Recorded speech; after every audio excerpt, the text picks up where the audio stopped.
नमस्कार दोस्तों, सीटेट परीक्षाओं में संस्कृत से बच्चे डरते हैं कि संस्कृत का पेडागोजी कितना मुश्किल आता है, लेकिन उन्हीं मुश्किल पेडागोजी के क्वेश्चंस को हम लोग उड़ाएंगे और देखेंगे किस तरीके से क्वेश्चन को सॉल्व करते हैं।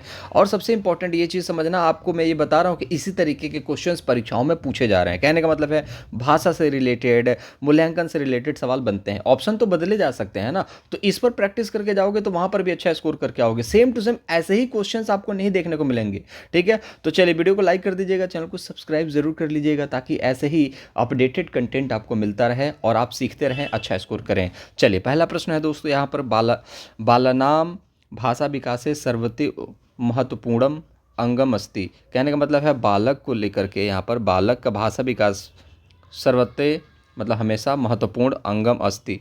तो भाषा विकास के लिए बालक के लिए सबसे महत्वपूर्ण अंग क्या है, मतलब अस्ति मतलब है।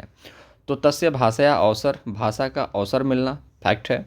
तस्य भाषा पुनः पुनः प्रयोग, पुनः पुनः बार बार प्रयोग करना, यह नेगेटिव होता है। त्रुटिनाम संशोधनम, अब त्रुटिनाम संशोधनम पर बच्चे कंफ्यूज हो जाएंगे कि यार त्रुटिनाम संशोधन ये तो बहुत अच्छी चीज़ है, लेकिन आपको मैं बता दूं ये सारी चीज़ें अच्छी चीज़ है। त्रुटि संशोधन कहाँ पर? मैथ में। अगर एक गणित में पूछ ले, त्रुटि संशोधन एक रिसोर्स के रूप में काम करता है, बिल्कुल फैक्ट है। लेकिन अगर भाषा में अगर त्रुटि संशोधन किया जाए, जैसे कि किसी ने बोला कि ओ तेरी पापा क्या कर रही, ठीक है, तो अब आप बोलोगे पापा क्या कर रहे, ऐसा बोला जाता है।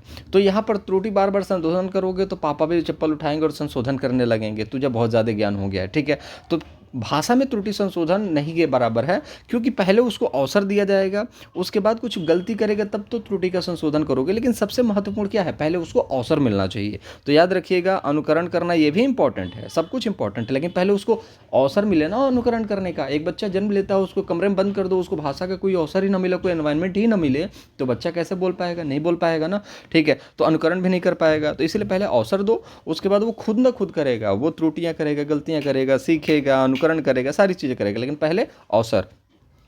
एक यहाँ पर प्रश्न है और, यदि बालाः स्वपरिवेशे द्वयोः भाषायोः श्रवणं कुर्वन्ति तर्हि एवं भाषाद्वयां प्रति उद्भाषणम। ठीक है, यदि एक बालक खुद के परिवेश मतलब स्वपरिवेश द्वारा भाषा को सुनता है, और कितने? दो भाषा को सुनता है। तो कोई एक बालक है जो अपने परिवेश में दो दो भाषाओं को सुनता है, तो भाषा के प्रति उद्भाषणम, उद्भाषण मतलब होता है कि भाषा के प्रति उसकी समझ, बोलना, लिखना, समझना कितना कंफर्टेबल है, उसको उद्भाषण कहते हैं। तो जब दो भाषाओं को एक अच्छे इन्वायरमेंट में, अपने ही इन्वायरमेंट में चीज़ों को सीख रहा है, जैसे भोजपुरी सीख रहा है और हिंदी सीख रहा है, दोनों साथ साथ सीख रहा है, तो इससे क्या फ़ायदा होगा? तो बालक जो है भाषाओं को लेकर के क्या हो जाएगा? प्रतिकूल हो जाएगा। मुश्किलात आएंगे? नहीं आएंगे ना, अनुकूल हो जाएगा। याद रखिए, अनुकूल क्यों हो जाएगा? क्योंकि दोनों भाषाओं को सेम कंडीशन में आप देखोगे, देख ही रहा है, उसको उतने अवसर मिल रहे हैं, उतने वातावरण मिल रहा है और सारी चीज़ें उसको मिल रही हैं, तो सिंपल सी बात है उन भाषाओं को लेकर अनुकूल होगा। लेकिन आपके सामने फारसी के कुछ शब्द रख लिए जाएं जिसके बारे में आपने ना सुना, ना कभी देखा, ना कभी पढ़ा, तो आप उस चीज़ को लेकर कंफर्टेबल नहीं होंगे। ठीक है, तो अनुकूल कब होंगे? जब उस चीज़ को आप सुनते हैं और उसके लिए आपको अच्छा खासा माहौल मिलता है, तब जाके उसके लिए अनुकूल हो जाता है। भेद न जानती, अब दो भाषाओं को आप बचपन से जान रहे हो, आपका परिवेश है, दोनों भाषाओं को सुनने के बाद भी आप भेद नहीं जानोगे, गलत बात है। बच्चे सबका भेद जानते हैं, याद रखिएगा। परस्पर बाधा, दो भाषाएं जो हैं बाधा बनती हैं? नहीं बनती हैं। हिंदी से इंग्लिश सीखते हो ट्रांसलेशन कर करके, ठीक है, वह जाता है, ही गोज़। ठीक है, तो हिंदी नहीं होता तो डायरेक्ट इंग्लिश कैसे सीखोगे? उसके लिए तो भाषा अर्जन क्षमता LAD का इस्तेमाल करना पड़ेगा, जो हम उसकी कहते हैं, उसके लिए अंग्रेज़ के घर में जाना पड़ेगा। और उसके अलावा अगर हिंदी हटा करके आपको इंग्लिश सिखाया जाए तो पॉसिबल ही नहीं है। ठीक है, तो यहाँ पर देखिए बाधा नहीं, सहयोग करती हैं। तो ऑप्शन नंबर सेकंड जो होगा राइट आंसर होगा। मज़ा आ रहा होगा ना? मज़ा आएगा, धीरे धीरे कॉन्फिडेंस भी बढ़ेगा, कोई दिक्कत वाली बात नहीं है। तो चैनल को सब्सक्राइब ज़रूर कर लीजिएगा अगर कॉन्फिडेंस बढ़ रहा हो, और वीडियो को लाइक ज़रूर कीजिएगा। अगला प्रश्न है, लेखन शिक्षणे बालानां स्वच्छंदलेखनम एकम महत्वपूर्ण चरणम अस्ति, यतः तदा बालाः प्रयासं कुर्वन्ति। लेखन शिक्षण में बालक स्वेच्छा से कोई रेखा यहाँ पर खींचता है, एक महत्वपूर्ण चरण है। मतलब कि आप स्टार्टिंग में प्राइमरी स्कूल के क्लास 1 में हैं और आप पेंसिल पकड़ करके आप इधर उधर घुमाने लगते हो हाथों को, स्वेच्छा से अपने हिसाब से कुछ कुछ कलाकारी करने लगते हो। यतः तदा, तब बालक जो है वो प्रयास जो कर रहा है, उस प्रयास का कारण क्या है? प्रयास करता है, उसको कहते क्या है, क्यों प्रयास कर रहा है वो, इस चीज़ के बारे में कैसे भी घुमा करके अर्थ निकलना चाहिए, मेरा मोटिव ये है। ठीक है। अक्षराणि शब्दान च निर्वातु, तो अक्षरों और शब्दों का निर्माण कर रहा है, पॉसिबल नहीं है। स्वेच्छा से जब वो रेखा चित्र का निर्माण कर रहा है, कहने का मतलब है ड्राइंग बना रहा है, कलाकारी कर रहा है, तो वहाँ पर अक्षर और शब्दों का निर्माण तो पॉसिबल ना के बराबर है बिना गुरु के। क्योंकि रीज़न यहाँ पर क्या है, स्वच्छंद, मतलब खुद से कर रहा है। और खुद से वो क्या लिखेगा जब तक गुरु का आदेश ना हो, वो ड्राइंग बनाने का कार्य कर रहा है। तेभ्य चिन्हेभ्य तेषा कृते अर्थम बोधयितुम, तो यहाँ पर देखोगे उन चिन्हों से वो एक अर्थ निकालने की कोशिश करेगा, बिल्कुल फैक्ट है। कहने का मतलब है उसने ऐसे कर दिया, गुरुजी ये देखिए आम, उसने एक चित्र बनाई और गुरुजी को दिखा दिया और दिखाया कि देखिए सर इस तरीके से आम दिखता है।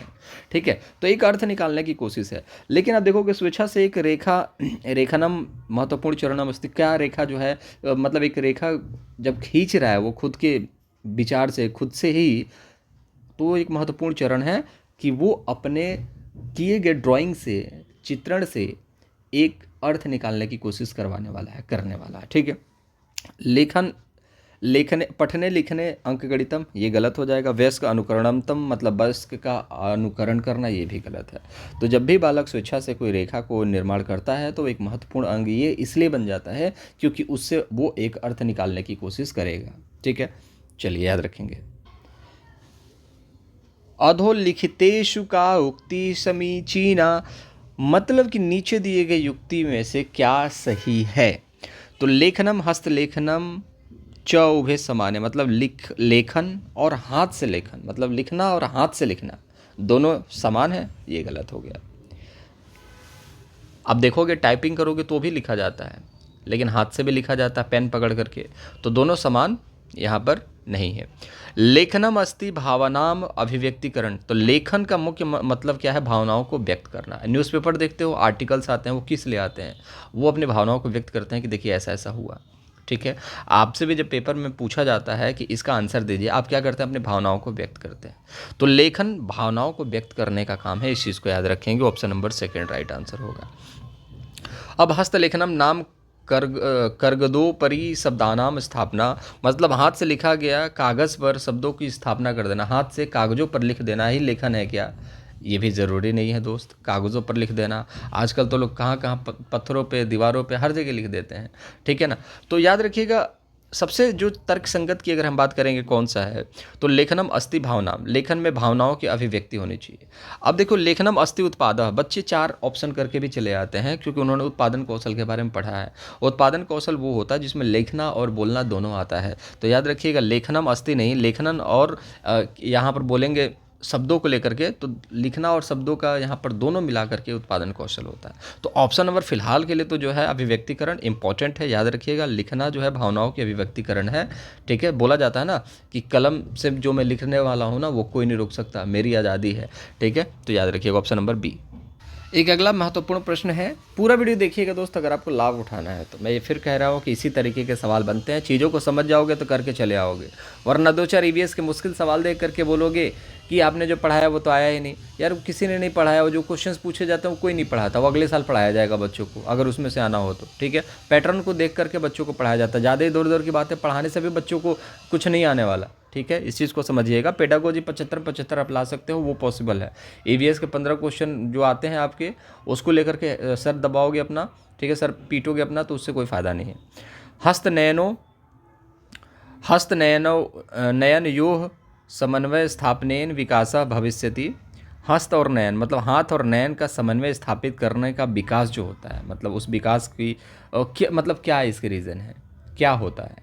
ठीक है, उसको क्या कहा जाता है, हाथ और नैन, हाथ और आँख मिला करके जो समन्वय स्थापित हो जाता है। जिससे आप लिखना स्टार्ट कर दो तो आप पता चले कहीं और देख रहे हो, लिख रहे हो, तो आप कॉपी से बाहर निकल जाओगे। और पता चले कॉपी पे देख रहे हो लेकिन आपका हाथ जो है ढंग से नहीं काम कर रहा है, तो भी आप नहीं लिख पाओगे। तो दोनों का एक कोऑर्डिनेशन इंपॉर्टेंट है। पहला लाइन खत्म हो गया, अब सीधे आई जो है वो आपकी जो आपकी आँखें हैं वो तुरंत दूसरे लाइन पर चली आती हैं, तीसरे लाइन पर चली जाती हैं। ये कोऑर्डिनेशन क्या कहा जाता है। तो याद रखिए संभाषण कौशल, तो यहाँ पर लिखने में संभाषण का इस्तेमाल है ही नहीं, और यहाँ पर जब आप लिख रहे हो तो पढ़ने का कोई मतलब है ही नहीं, श्रवण मतलब सुनने से कहीं रिलेशन है ही नहीं। तो हस्तलेखन कौशल से हर बच्चा इसका आंसर दे देगा। इस तरीके के भी लड्डू सवाल बनते हैं दोस्त।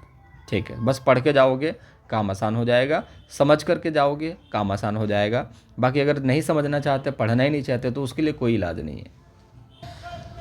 विद्यालय प्राथमिक स्तरे शिक्षार्थी स्वगृह भाषया अध्यापिता स्युत यतः। प्राथमिक विद्यालय में प्राथमिक स्तर पर विद्यार्थियों को स्वगृह भाषा मतलब घरेलू भाषा में अध्यापिका उसको पढ़ाती है। इससे फ़ायदा क्या होने वाला है दोस्त? ठीक है, इससे होता क्या है? एतेन तेषाम अध्यापक अध्यापन प्रक्रियाम सहभागिता भवेत। यह बिल्कुल फैक्ट है, सहभागिता इंपॉर्टेंट है, इसको आपको पता होना चाहिए। आप अगर कोई और भाषा जानते हैं, कोई और भाषा जानता है, और सभी को क्या करते हैं कि सभी की भाषाओं में यहाँ पर बातचीत करी जाती है, सभी की भाषा में अध्यापक पढ़ाता है, इसका मतलब है सभी उसमें भागीदार हैं। नहीं तो ऐसा होता है कि सर इंग्लिश में मत पढ़ाइए, हिंदी में पढ़ाइए, सर हिंदी में पढ़ाइए नहीं, हिंदी में मत पढ़ाइए, इंग्लिश में पढ़ाइए, तो ये सहभागिता नहीं है, ये क्लासरूम का माहौल नहीं हो सकता। तो आपको करना क्या है, आप सभी भाषाओं में आप वहाँ पर बताएंगे, क्योंकि प्राइमरी स्कूल के बच्चे हैं, वो बच्चे सीखेंगे। ठीक है, तो सहभागिता इंपॉर्टेंट है इसलिए इस प्रक्रिया में। इससे क्या होता है कि बच्चे इससे आसानी से चीज़ों को सीख जाते हैं। ठीक है, तो इसलिए आपको याद रखना है सहभागिता मतलब कि कुल मिला जुला करके देखा जाए तो टीचर अगर घरेलू भाषा में बच्चों को प्रोत्साहित कर रही है पढ़ाने के लिए, तो याद रखिएगा बच्चे जो है जल्दी से सीखते हैं, इसलिए यह अध्यापन प्रक्रिया जो है महत्वपूर्ण हो जाती है। ठीक है, विद्यालय भाषा अधिगम महत्वपूर्ण नास्ती, यहाँ पर नास्ती मतलब नेगेटिव है। ठीक है, मतलब नहीं है, विद्यालय भाषा अधिगम के लिए महत्वपूर्ण नहीं है, ये गलत बात है, महत्वपूर्ण है विद्यालय भाषा। ठीक है, विद्यालय भाषा या नवीन ज्ञान की बात की जा रही है, नवीन ज्ञान संप्रेषण की बात की जा रही है, तो नवीन ज्ञान को पैदा करने की बात नहीं होनी चाहिए। ठीक है, एतेन कक्षासु शांति व्यवस्था की बात करी जाएगी, ये भी निगेटिव हो जाएगा। तो अध्यापन प्रक्रिया में सहभागिता बहुत इंपॉर्टेंट है, इसको याद रखेंगे। मज़ा मज़ा आएगा दोस्त, टेंशन ना लो। संस्कृत में बहुत अच्छा स्कोर करके आओगे, बस कॉन्सेप्ट को समझने की कोशिश करो, प्रश्न कहाँ से पूछे जाते हैं। ठीक है, यदि छात्रा कस्मिंश्चित् गतिविधौ लग्ना सन्ति तदा शिक्षकस्य तय स पारस्परिक व्यवहार। यदि छात्र जो है किसी गतिविधि में लगे हुए हैं, तब शिक्षक जो है उनके साथ पारंपरिक व्यवहार करता है। इससे क्या फ़ायदा होगा?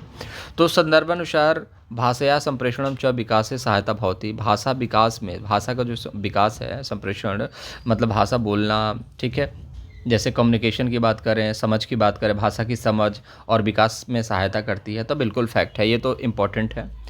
दूसरा देखते हैं, बालानाम क्रीड़ा समय भाषाधिगम भारयुक्त मतलब कि भार बना देना। तो पता ही आपको, शिक्षा बिना बोझ के, भार नहीं होना चाहिए।